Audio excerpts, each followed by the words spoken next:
ಪ್ರತಿ ತಿಂಗಳು ಪಿಂಚಣಿ ಹಣವನ್ನು ಪಡಿತಕ್ಕಂತಹ ಪಿಂಚಣಿದಾರರ ಖಾತೆಗಾದರೆ ಇವತ್ತು 2 ತಿಂಗಳ ಪಿಂಚಣಿ ಹಣವನ್ನು ಒಟ್ಟಿಗೆ ಬಿಡುಗಡೆ ಮಾಡಲಾಗ್ತಿದೆ ಅಂತ ಹೇಳಿ ಮಾಹಿತಿಯನ್ನು ತಿಳಿಸಿರ್ತಕ್ಕಂಥದ್ದು. ಸೊ ಹಾಗಿದ್ರೆ ಬನ್ನಿ ಈ ವಿಡಿಯೋದಲ್ಲಿ ಸಂಪೂರ್ಣವಾಗಿ ಮಾಹಿತಿಯನ್ನು ನಾವು ತಿಳ್ಕೊತಾ ಹೋಗೋಣ. ವಿಡಿಯೋವನ್ನು ಸ್ಟಾರ್ಟ್ ಮಾಡ್ತೀನಿ. ಅದಕ್ಕಿಂತ ಮೊದಲು ನೀವಿನ್ನೂ ನಮ್ಮ ಚಾನೆಲ್ಗೆ ಸಬ್ಸ್ಕ್ರೈಬ್ ಮಾಡದೇ ಇದ್ರೆ ಈ ಕೂಡಲೇ ಚಾನೆಲ್ಗೆ ಸಬ್ಸ್ಕ್ರೈಬ್ ಮಾಡ್ಕೊಳ್ಳಿ ಮತ್ತು ಲೈಕ್ ಮಾಡಿ. ಈಗ ನಾವು ಮಾಹಿತಿಯನ್ನು ತಿಳ್ಕೊತಾ ಹೋಗೋಣ. ಹೌದು, ಇವತ್ತು 2 ತಿಂಗಳ ಪಿಂಚಣಿ ಹಣವನ್ನು ₹600 ಪ್ಲಸ್ ₹600 ಟೋಟಲ್ ಆಗಿ ₹1200 ಹಣವನ್ನು ಇವತ್ತು ಬಿಡುಗಡೆ ಮಾಡಲಾಗ್ತಿದೆ ಅಂತ ಹೇಳಿ ಮಾಹಿತಿಯನ್ನಾದರೂ ತಿಳಿಸಲಾಗಿದೆ.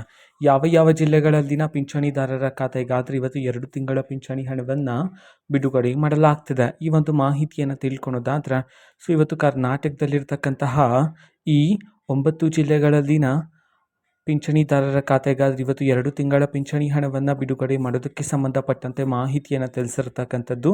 ಈಗ ನಾವು ಆ 9 ಜಿಲ್ಲೆಗಳ ಹೆಸರನ್ನು ತಿಳ್ಕೊತಾ ಹೋಗೋಣ. ಮೊದಲಿಗೆ ಚಾಮರಾಜನಗರ, ಚಿಕ್ಕಬಳ್ಳಾಪುರ, ಚಿಕ್ಕಮಗಳೂರು, ಚಿತ್ರದುರ್ಗ, ಗದಗ, ಹಾಸನ, ಹಾವೇರಿ, ದಕ್ಷಿಣ ಕನ್ನಡ, ಧಾರವಾಡ ಈ 9 ಜಿಲ್ಲೆಗಳಲ್ಲಿನ ಪಿಂಚಣಿದಾರರ ಖಾತೆಗಾದರೆ ಇವತ್ತು 2 ತಿಂಗಳ ಪಿಂಚಣಿ ಹಣವನ್ನು ಬಿಡುಗಡೆ ಮಾಡಲಾಗ್ತಿದೆ ಅಂತ ಹೇಳಿ ಈಗ ಮಾಹಿತಿಯನ್ನಾದರೆ ತಿಳಿಸಿರ್ತಕ್ಕಂಥದ್ದು.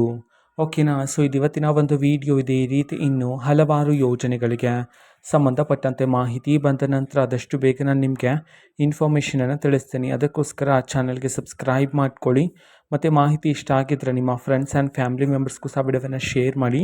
ಜೊತೆಗೆ ಚಾನಲ್ಗೆ ಸಬ್ಸ್ಕ್ರೈಬ್ ಮಾಡಿಕೊಂಡು ಸಪೋರ್ಟ್ ಮಾಡಿ. So thank you, bye.